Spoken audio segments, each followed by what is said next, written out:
I love great conversations. Hi, my name is Angel Jones. Thank you for joining me on 12-minute convos where I help you create a brand of your own unique, real self.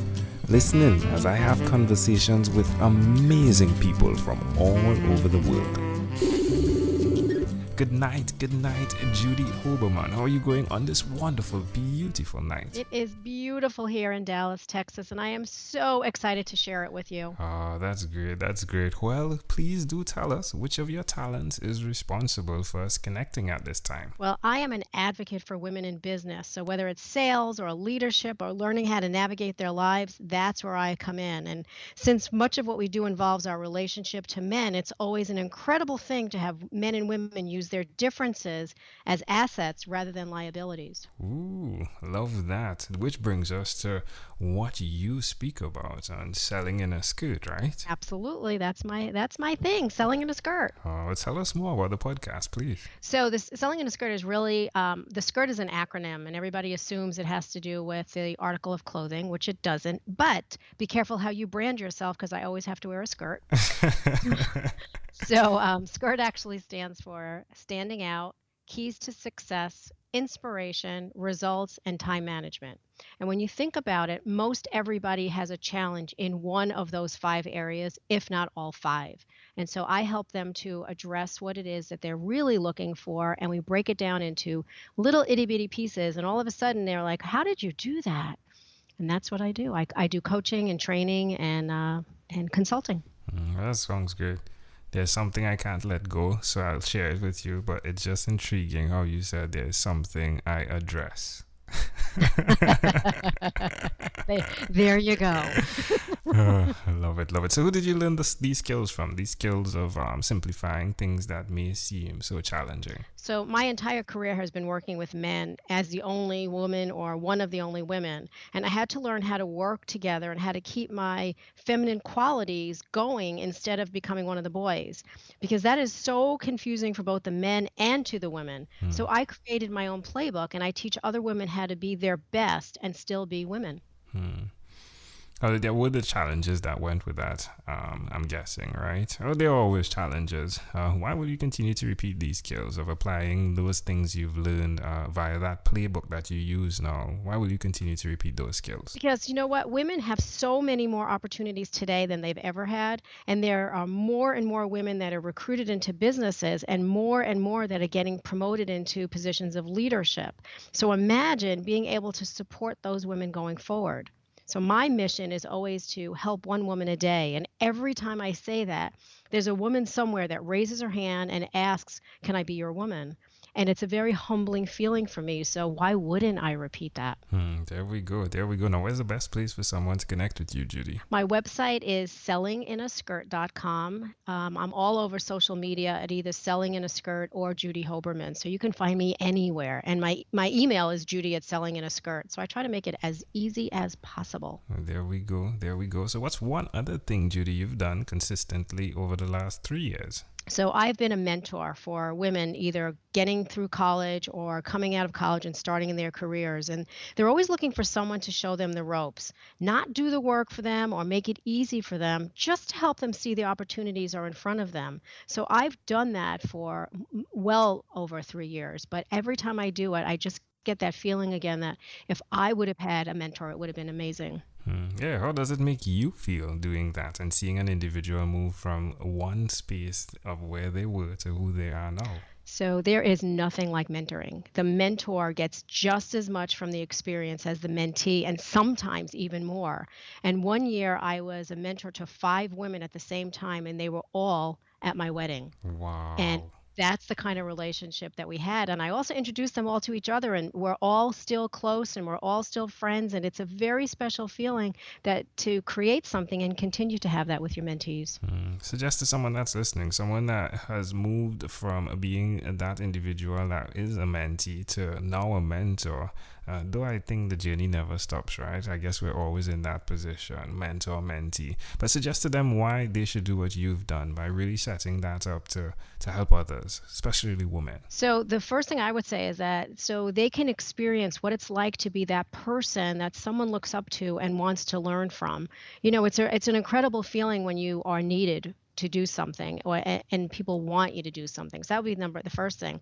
The second thing I would say that whether it's a formal or an informal mentoring program, you both learn so much as mentoring partnerships that mentoring partnerships are nothing more than two people wanting to spend time together and have the same common goal. So why wouldn't you both learn from each other?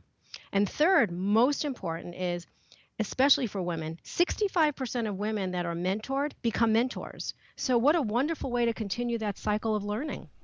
Love it. Amazing audience. You're hearing it live here from Judy Hoberman. Again, she is the podcast host of Selling in a Skirt. You could check that out. Judy, let's switch gears for a moment now and let me invite you into my time machine that is surrounded with beautiful, warm, blue Caribbean water. Judy, what is your earliest childhood memory? So the earliest childhood memory that I have vividly is I watched my older brothers, building a go-kart, and I desperately wanted to be part of it. But my father kept saying to me, girls don't do that. How old do you think you were? I was 5. I know I was 5. I know exactly where I was. Wow. So why do you think this memory is so clear, and how do you see it connecting to who you are today? Well, I ended up with not only a hammer in my cheek with blood flowing everywhere because I watched too closely, but I also had to hear my father telling me that I don't listen and I waste everyone's time. So you have to guess like which hurt more, either the words or the hammer. But the reason that it connects to me is because what do I do now? When people say women don't do that, girls don't do that, that's what I'm doing. Love it. Okay, I'm helping women get into those positions that women don't do. Can I offer an interpretation to the thought picture you created in my mind? Go ahead. The mode of transportation does not have to be the same as the others. I love that. Yes, I do love that. And yeah. Can I borrow? It's yours. It's yours. It's your own unique real self packaged. Well, if we fast forwarded to when you were 12 years old, what was your favorite song? Well, you're going to laugh because it was really These Boots Are Made for Walking. There and guess go. guess what I'm known for now? My boots, and my leather jacket. So yeah. Well, I do love the idea of the transportation as well, right? That goes with it in that, hey, all right, so possibly the go-kart is not my route. Maybe it's walking. And as I walk, I'm going to meet people and help other people as well. So here I go. I'm walking. There you go. And in my boots. In your boots. I love it. Well, Judy, we've arrived at our destination. But before we get off of this time machine, there's a small declaration form. So it's yes or no, possibly a bit more. We're going to move pretty quickly here. Are you ready? I'm ready. Judy, have you chosen someone to pass on your skills to? I have. I actually am certifying coaches to do that. There we go. Are you married? Yes. Do you have children? Yes. Do you believe in God? Yes. Do you have an inner circle of friends? Yes. Do you watch TV for more than 3 hours a day? No. How about 3 hours a week? Probably. What about screen time? The phone and or the computer, is it more than 8 or less than 8 hours a day? Less.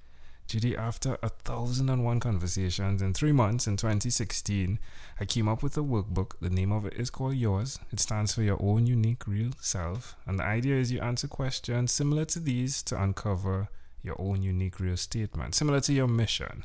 If you, Judy, had to share with us your own unique real statement, a statement that represents Judy Hoberman, what would you say that is? Women want to be treated equally, not identically. Love it. Judy, this has been a great pleasure. Before you leave, is there anything else you'd like to share with our amazing audience? I would say that you have to decide what makes you unique or different or quirky even, and that's what people look for. They want your experience, but they also want to have an experience. So don't shortchange them. Do not shortchange them. Just like Judy, right? Being on the sideline of the go-kart. How dare you shortchange her? Judy Hoberman, this has been a great pleasure. Thank you, my friend, for being on What is Inspired by 12-Minute Convos with Angel Jones. Thank you. Thank you for being on 12-Minute Convos with Angel Jones. Stay tuned for more from our advertisers. Diabetes is a mountain pandemic. It's a disease that's not acute but chronic. Similar to this rhyming method, I have simplified the definition the signs and symptoms and the complications of diabetes for both adults and children in my books, Poems for Patients, A Focus on Diabetes, and The ABCs of Diabetes for Children. These books are available on Amazon.com, and for more information, you can visit my website, poemsbyaj.com. That's poemsbyaj.com.